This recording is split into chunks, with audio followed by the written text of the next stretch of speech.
স্যারন্তন বাঙালিয়ান follow করে train platform ছাড়া ঠিক 3 মিনিট আগে স্টেশনে পৌঁছালাম। সেদিন খবরের কাগজে পড়ছিলাম হুইসেন বোল্ট ফাঁকা মাঠে দৌড়ে অনেক বিশ্ব রেকর্ড করেছে। এই সন্ধেবেলায় হাওড়া স্টেশনের ভিড়কে ফাঁকি দিয়ে এক দৌড়ে ট্রেন ধরতে পারলে তবেই বুঝতাম তার অ্যালার্ম। তবে হুইসেন বোল্ট পার্ক আর না পারুক, আমি কিন্তু ট্রেন মিস করি। ট্রেনে পা রাখতেই ট্রেন চলতে শুরু করলো। বেশ জোরালো ঘুম পেয়েছিল, তাই নিজের জায়গা খুঁজে পেতেই মনটা ভারী খুশি হয়ে গেল। সাইড আপার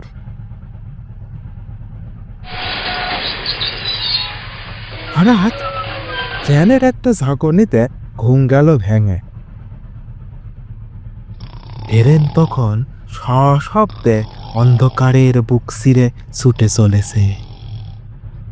তবে ট্রেনের শব্দকে মিলিয়ে দিচ্ছে আশপাশের নাসিকা গর্জন। সকলেই ট্রেনের দোলানিতে ঘুমিয়ে পড়েছে। আমিও ঘুমের সেকেন্ড টেনে শুরু করতে গেলাম। আর ঠিক সেই সময় অস্পষ্ট কয়েকটা কথা ভেসে এলো। বললেই হলো, প্রমাণ কই? প্রমাণ কি আমি পকেটে নিয়ে ঘুরছি? তবে হ্যাঁ, ঘটনাটা বলতে পারি, তারপর বিশ্বাস করা না করা।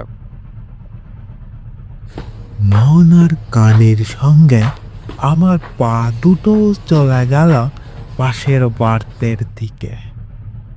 দুটো আমার বয়সী লোক সাইড লোয়ারে বসে প্রমাণ আর বিশ্বাসের আলোচনায় মশগুল। দ্বিতীয় লোক বলতে শুরু করলেন, ইঞ্জিনিয়ারিং পাশ করার বছর খানেকের মধ্যেই চাকরি পেয়ে গেলাম। ফুলবা নদীতে বাঁধ বানানোর কন্ট্রাক্ট। কিন্তু সাইটে পৌঁছেই আমি অবাক, এই নদীতে বাঁধ বানাবো? আমাদের দেশের গভর্নমেন্টকে সত্যি স্যালুট না করে পারা যায় না। চোরকে বলবে চুরি করো, আর গৃহস্থকে বলবে সজাগ থাকো। তবে এই চোরেদের দলে আমিও নাম লিখিয়েছি, কথাটা মনে পড়তেই মুখের হাসিটা কোথায় যেন মিলিয়ে গেল। স্যার। পিছনে ফিরতেই দেখি একটা মাঝবয়সী বেঁটে মতো লোক, পরনের সাদা হাফ শার্ট আর নীল ফুল প্যান্ট, গায়ের রঙের মতোই ময়লা। লোকটা আমার দিকে আকুতির চোখে চেয়ে আছে। ওকে জিজ্ঞেস করলাম, আপনি? শ্যামচরণ টুডু স্যার। হঠাৎ মনে পড়ে গেল, হ্যাঁ, অফিস থেকে তো আপনার নামই বলেছিল। আজ্ঞে স্যার, বাঁধ বানানোর জন্য এই গ্রামে আমি আপনার থাকার জায়গা ঠিক করে রেখেছি স্যার। আমি বেশ খুশি হয়ে বললাম, বাহ, চলো তবে দেখি কোথায় আমার থাকার বন্দোবস্ত করলে। তখনও বুঝিনি সেটা আমার ক্ষণিকের খুশি ছিল। শ্যামচরণের সঙ্গে আমার ঘরে পৌঁছানো মাত্রই সেই খুশি বুদবুদের মতো কোথায় যেন মিলিয়ে গেল। ঘরের ভিতরে বহু বছর ধরে জমে থাকা একটা বোঁটকা গন্ধ আমার নার্ভগুলোকে বিকল করে দিল। আমার গা গুলিয়ে উঠল। টিনের ছাউনি দেওয়া ঘরের দেওয়াল, মেঝে সবটাই মাটির। হঠাৎ আমাকে অবাক করে শ্যামচরণ বাল্ব আর পাখা চালিয়ে দিল। বিছানার পাশেই একটা বড় সুইচ বোর্ড, তাতে আবার মাল্টিপল প্লাগ আর সুইচ আছে। কিছু মনে করবেন না স্যার, ঘরটা খুব একটা বড় নয়। আসলে এই গ্রামে এই একটা মাত্র ঘরে ইলেকট্রিক আছে কি না। সে কি, বাকি ঘরগুলোতে এখনো ইলেকট্রিসিটি আসেনি? না স্যার, তবে কয়েকদিনের মধ্যেই এসে যাবে। গ্রামে খুঁটি পোতার কাজ চলছে, তাই আপনার এই ঘরে থাকবার ব্যবস্থা করলুম। আসলে এই ঘরটা গ্রামের বাকি ঘরগুলোর থেকে অনেকটা ওপরে, তাই বন্যায় বাকি ঘর ভেসে গেলেও এই ঘরে নদীর জল পৌঁছায় না। তখন আমরা বাঁচতে ছেলেপুলে নিয়ে এই ঘরে চলে আসি। আমি ভারী অবাক হলাম। তবে তোমরা এই ঘরে বা এই উঁচু জমিতে ঘর করে থাকো না কেন? শ্যামচরণের শ্যামলা মুখ হঠাৎ কেমন যেন ফ্যাকাশে হয়ে গেল। আমি আবার জিজ্ঞাসা করলাম, কি হে শ্যামচরণ, কিছু বলছো না যে? কি যে বলি স্যার, মানে? মানে আসলে এখানে একটু সমস্যা আছে। মানে এই জমিতে গোড় দেওয়া হয়। গোর মানে মরে যাওয়ার পরে মাটি চাপা? হ্যাঁ স্যার, প্রতি বছর বন্যায় আমাদের গ্রামের মানুষের সঙ্গে বেশ কিছু গরু মোষও মরে। জল নামলে অনেক মরা চারিদিকে ছড়িয়ে থাকে। অত মরা জ্বালাবার মতো পয়সা আমাদের কই স্যার, তাই ওদের এখানে গড় দেওয়া হয়। তাই তো এখানের মাটি এত উঁচু। কথাগুলো শুনতে শুনতে আমার মাথায় একটা প্রশ্ন ঘুরছিল, সেটা আর না করে পারলাম না। এখানে মানে কি এই ঘরের নিচেও? শ্যামচরণ মুখে কিছু বলল না, কেবল মাথা দুবার উপর নিচ করল। কিন্তু নদীতে যে অনেক কম জল দেখলাম। এবার শ্যামচরণ মাথা উঁচিয়ে বলল, এখন যে ফাগুন মাস স্যার, শ্রাবণ মাসে আপনি এই নদীকে চিনতে পারবেননি। ভেবে দেখলাম সত্যিই তো মূর্খের মতোই প্রশ্ন করছি। ব্যাপারটা আমার বোঝা উচিত ছিল। এখন আপনি আমাদের ভরসা স্যার, জলদি বাঁধ বানিয়ে আপনি আমাদের বাঁচান স্যার। কথাটা বলেই শ্যামচরণ আমার দুই পা জড়িয়ে ধরে কেঁদে ফেলল। এর পরের 1 মাস আমার বেশ নির্বিঘ্নেই কেটে গেল। পাণ্ডব বর্জিত গ্রাম, অনাড়ম্বর গ্রামবাসী আর আমার ভুতুরে ঘরের সঙ্গে আমি দিব্যি মানিয়ে নিয়েছিলাম। হয়তোবা নিজের অজান্তেই কখন ওদের ভালোবেসে ফেলেছিলাম। গ্রামের অনেকেই বাঁধ তৈরির কাজে দিনমজুরের চাকরি নিল, তবে ভুতুরে কাণ্ড তেমন কিছুই ঘটেনি। কেবলমাত্র দ্বিতীয় ভদ্রলোক এবারে থামলেন। চশমার ফাঁক দিয়ে উনি আমাকে দেখছেন। আমি নিজেরও জানতেই সাইড আপার সেরে পাশের বাড়তে সাইড লাওয়ারের কাছে পৌঁছে গেছি। কিছুটা লজ্জার সংকোচ মিশিয়েই বললাম, আপনার গল্পটা কিন্তু দারুণ, থাকতে না পেরে শুনতে চলে এলাম। আপনার এটা গল্প মনে হতেই পারে, কিন্তু এটা সত্যি, খাঁটি সত্যি। বুঝলাম ভদ্রলোক বেশ চটেছেন আমার ওপরে, তাই একটু অতিরিক্ত উৎসাহ জাহির করেই বললাম, আরে বাস, তাই নাকি? তারপরে কি হলো? আপনি কি তবে সত্যি ভূতের দেখা পেলেন?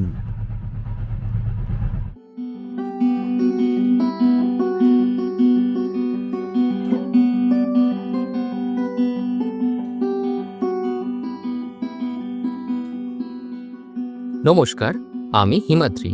আমি সময়িতা। আপনাদের সকলকে জানাই নতুন বছর 2026-এর শুভেচ্ছা আর অভিনন্দন। Happy new year. এই শীতে অনেকেই ট্রেনে চেপে পাহাড়, নদী, জঙ্গল, কত মনোরম জায়গায় পাড়ি দিচ্ছেন। তাই ঠিক করেছি আজ আমরাও ট্রেন ধরব। আজ আপনাদের সাথে হবে ট্রেনে আলাপ। ঠিক ধরেছেন, আজ গল্পকারের নতুন নিবেদন, ট্রেনে আলাপ। কিন্তু আপনারা কি বুঝতে পেরেছেন এই গল্পটির রচয়িতা কে? অর্থাৎ এই গল্প কার? শুনতে থাকুন গল্পকারের আজকের নিবেদন, ট্রেনে আলাপ।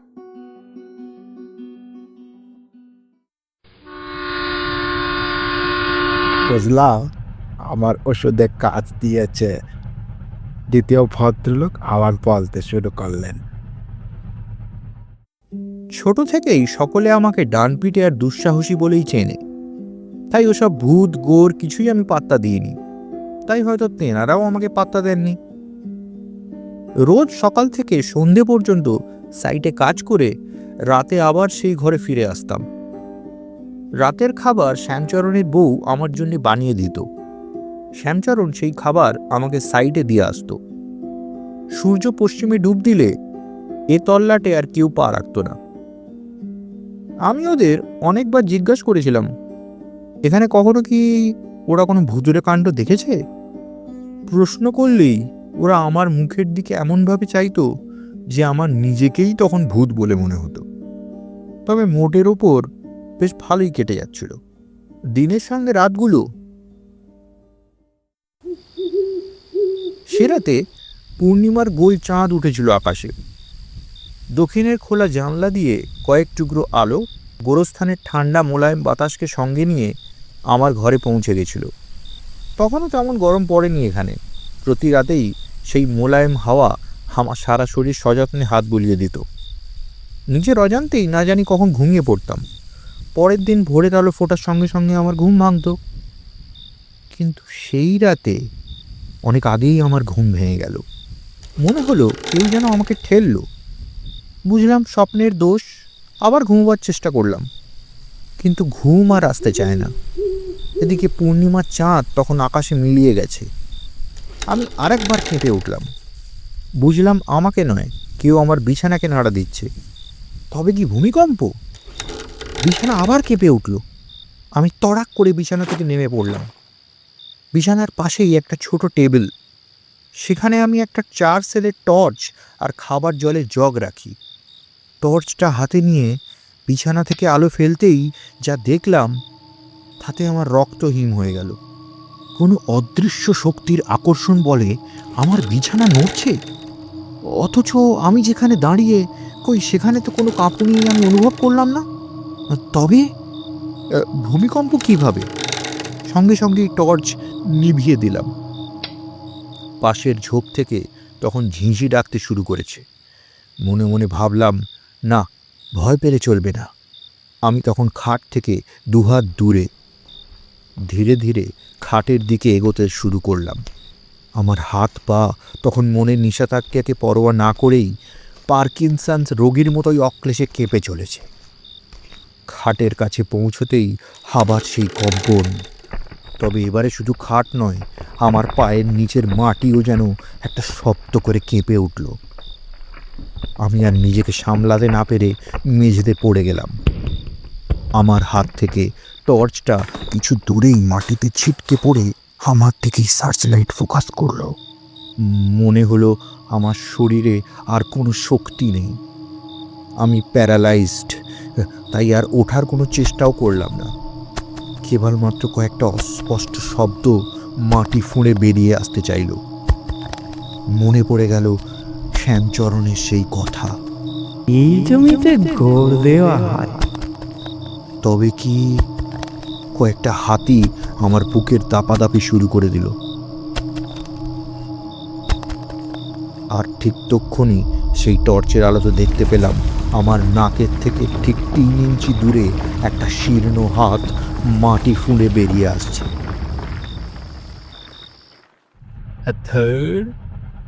অহংকার সুরে বলে উঠলেন প্রথম ভদ্রলোক। এমন ভূতের গল্প ঢের শুনেছি, তবে যন্ত্রভূত দেখেছেন কখনো? যন্ত্রভূত?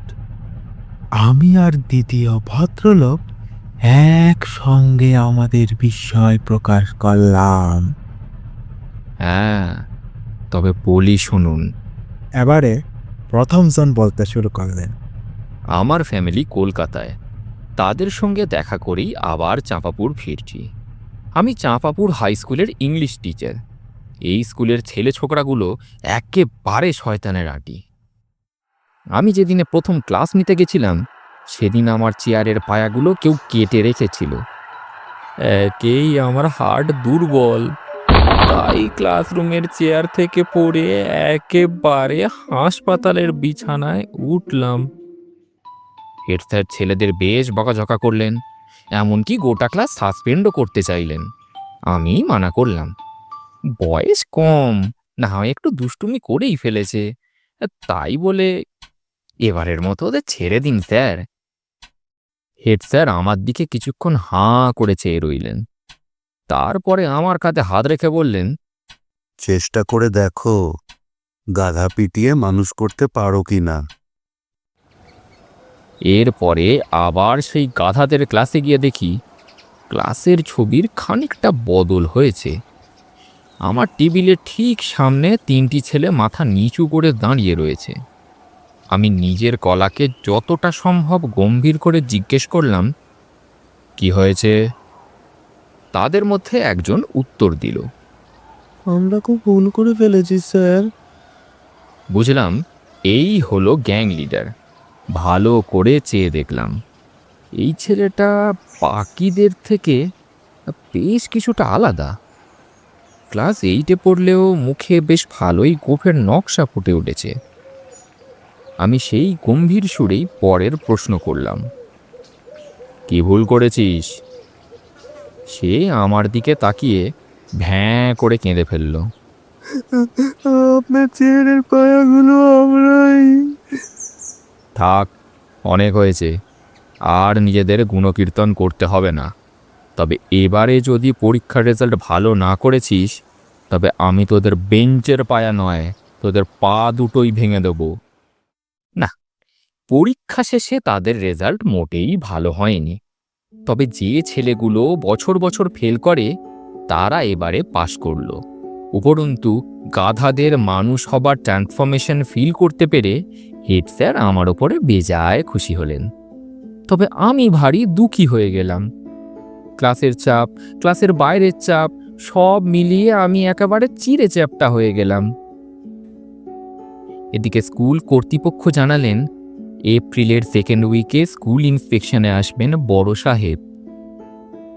কথাটা হেড স্যারের কানে পৌঁছতেই ওনার মাথায় সশব্দে একটা বাজ পড়ল। আসল বাজটা পড়েছিল কিছুদিন আগে আমাদের স্কুলের পাশের ওই নারকেল গাছটায়, আর তার ফলেই আমাদের স্কুলের একমাত্র কম্পিউটার শেষ নিঃশ্বাস ত্যাগ করেছিল। এর মানে দাঁড়ালো এই যে আবার নতুন করে সব ডেটা এন্ট্রি করতে হবে। কিন্তু সেখানেও সমস্যা। এই কাজ যিনি করেন, অর্থাৎ স্কুলের ক্লার্ক প্রহ্লাদবাবু, গত 2 দিন ধরে হাসপাতালের বিছানায়। ম্যালেরিয়া এখানে বেশ কমন ব্যাপার। হেড স্যার থেকে শুরু করে স্কুলের কোনো টিচারই কম্পিউটারই চালাতে জানে না।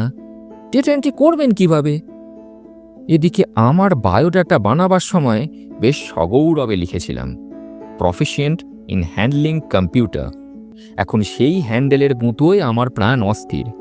হেড স্যার ঘোষণা করে দিয়েছেন স্কুল ইন্সপেকশন কমপ্লিট না হওয়া অবধি আমি কোনো ক্লাস নেব না। স্কুলের সমস্ত ডেটা আমাকেই এন্ট্রি করতে হবে। কিন্তু করব কিসে? কম্পিউটার কই? এই সমস্যার সমাধান দিলেন নিহারবাবু, আমাদের স্কুলের জিওগ্রাফি টিচার। আমাদের স্কুলের বেশিরভাগ টিচারই বাইরে থেকে এখানে পড়াতে এসেছেন। তবে নিহারবাবু সেই সৌভাগ্যবানদের একজন যার বাস এই চাঁপাপুর অঞ্চলেই। ভদ্রলোকের সমাধান সূত্র ঠিক এই রকম। ওনার পাড়ার ক্লাবে একটি কম্পিউটার আছে, কিন্তু সেটা খুব ব্যবহার করে না, তাই সেটা দিয়ে কাজ চালানো যেতে পারে। সেদিন দুপুরেই সেই মহামান্য যন্ত্রের আবির্ভাব ঘটল আমার ঘরে, সৌজন্যে নিহারবাবুর ক্লাবের কয়েকজন ছেলেপুলে।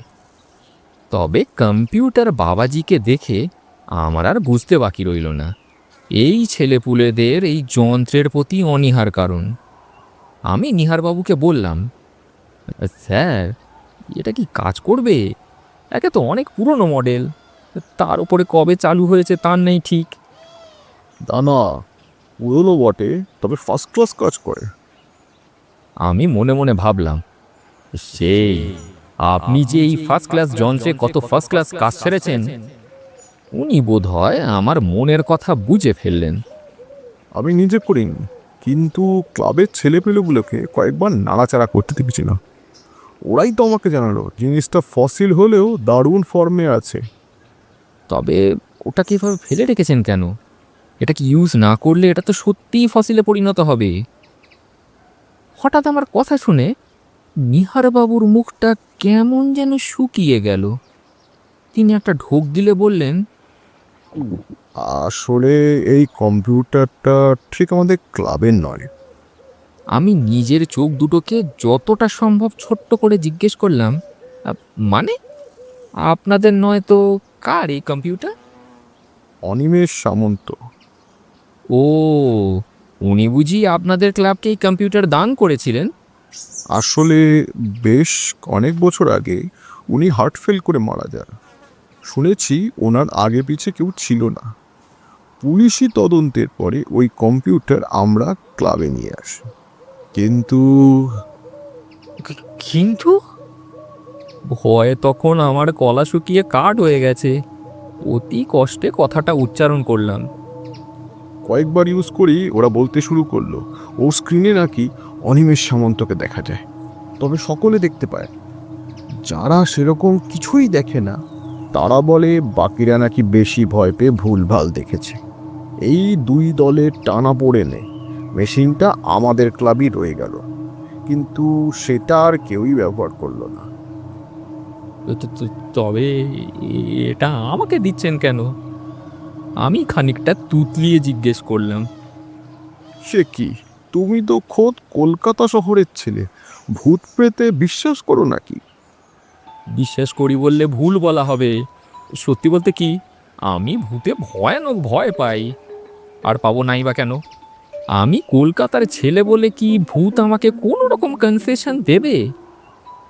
তবে যতই ভয় লাগুক, নিজেকে ভীতু কাপুরুষ শুনতে কারই বা ভালো লাগে? আমারও লাগেনি।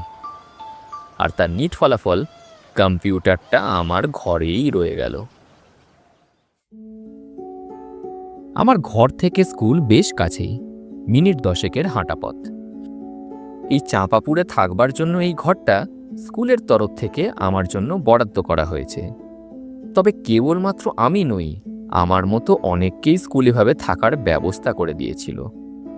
ঠিক যেমন আমার এই ঘরের ওপরতলায় বিষ্ণুদা থাকতেন, আমাদের স্কুলের হিস্ট্রি টিচার। মিলেমিশে দিনগুলো বেশ ভালোই কাটছিল আমাদের সেই দোতলা বাড়িতে।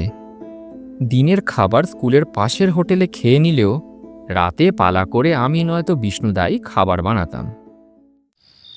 সেই রাতে বিষ্ণুদার পালা ছিল। রাতে খাবার খেয়ে ঘরে ঢুকতেই আমার কান্না পেয়ে গেল।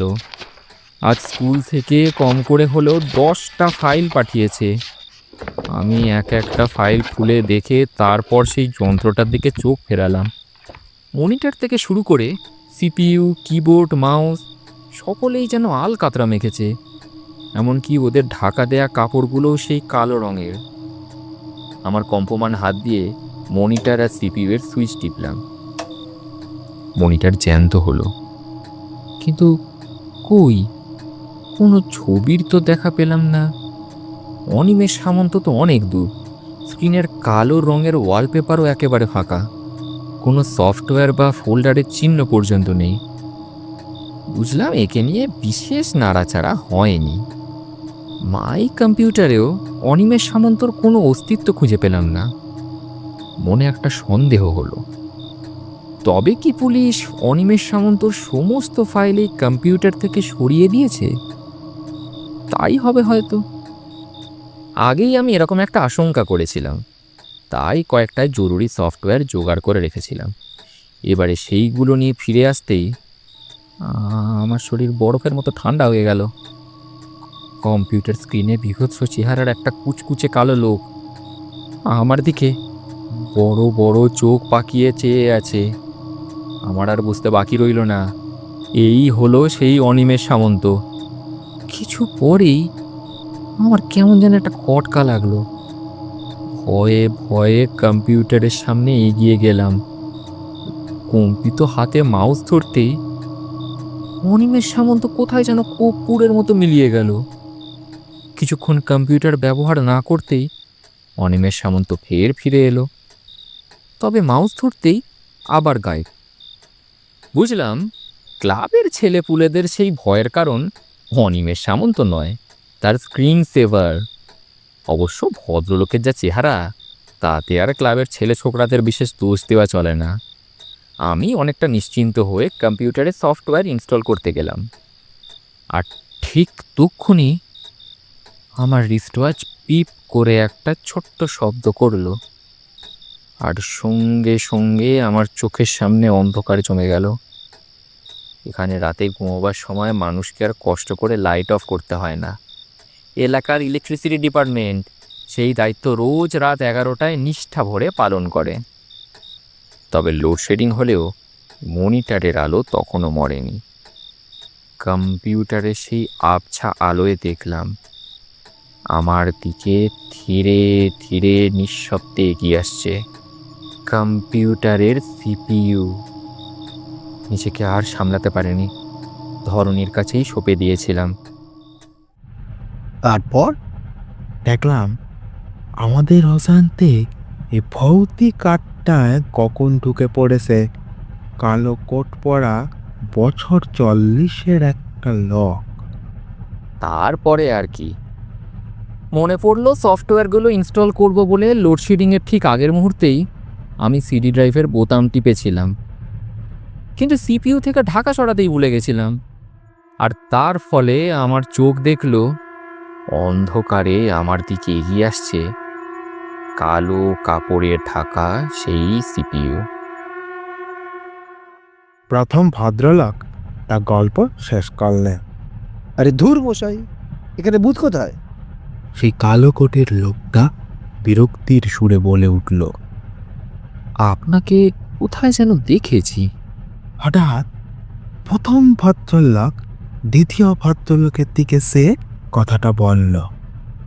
দ্বিতীয় ভদ্রলোক ডিসেম্বরের ঠান্ডাকে কাবু করতে মাথায় একটা কালো টুপি আর কান না গলা একটা সবুজ মাফলারে ঢেকে রেখেছেন। তিনি ধীরে ধীরে সেই মাফলার আর টপি খুলে ফেললেন। তখনই প্রথম ভদ্রলোক ভয় আর বিস্ময় বলে উঠলেন, অনিমেষ সামন্ত। হ্যাঁ, চাঁপাপুরের ফুলুয়া নদীতে আমি বাঁধ বানাতে গিয়েছিলাম। ওই কম্পিউটারটাও আমার। তবে আমার ওই গ্রামে যাওয়ার বেশ কয়েক বছর পরে আপনি হয়তো সেখানে গেছিলেন।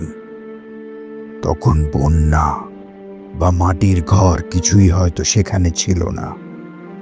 তবে আমি দেখেছিলাম বন্যা নয়, সেই মাটির ঘর, মাটির মানুষ আর মাটি ফুঁড়ে বেরিয়ে আসা সেই হাত। সেই শখ আমি নিতে পারিনি। আমার হৃৎপিণ্ড ঠিক তখনই থেমে গেছিল।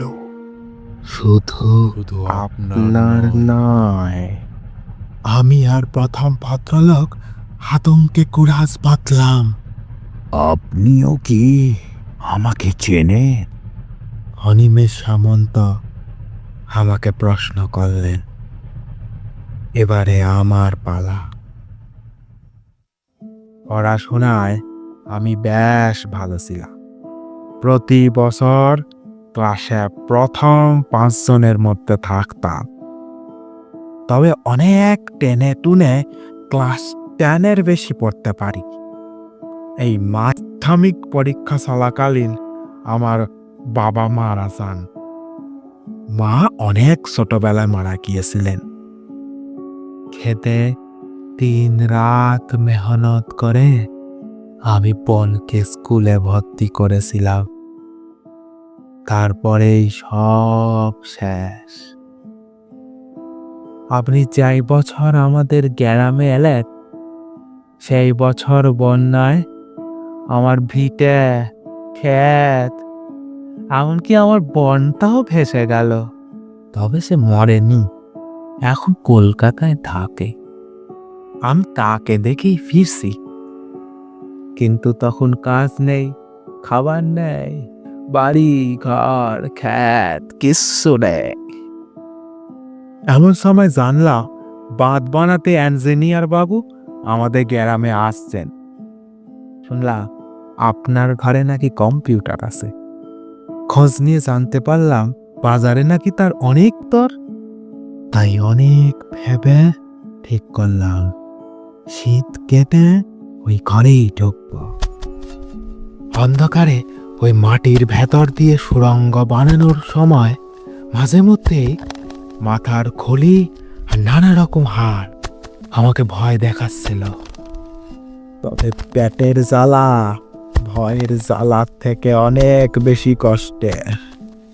তাই আমিও ভয়কে সঙ্গে নিয়েই এগোতে থাকলাম।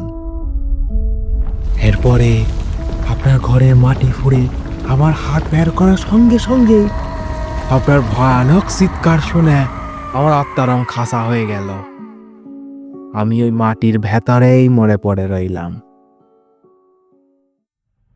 যত সব আজগুবি গল্প শুনে আমার কাছে দেরি করে দিল। বলি শুধু গল্প আছে নাকি টিকিটও আছে? কোথায় যাওয়া হবে শুনি? সেই কালো কোটের লোকটা আমাদের দিকে হাত বাড়ালো। চাঁপাপুর। আমরা তিনজনে একই সঙ্গে কথাটা বলেই 3টা টিকিট বাড়িয়ে দিলাম সেই কালো কোটের টিটির উদ্দেশ্যে। তবে আমাদের 3জনের হাতে মাংসের কোনো চিহ্ন নেই, আছে কেবল কয়েকটা হাত। আমরা মানুষের মতো ঠক, সস্যর বা বেইমান নই। টিকিট কেটেই ট্রেনে উঠেছি।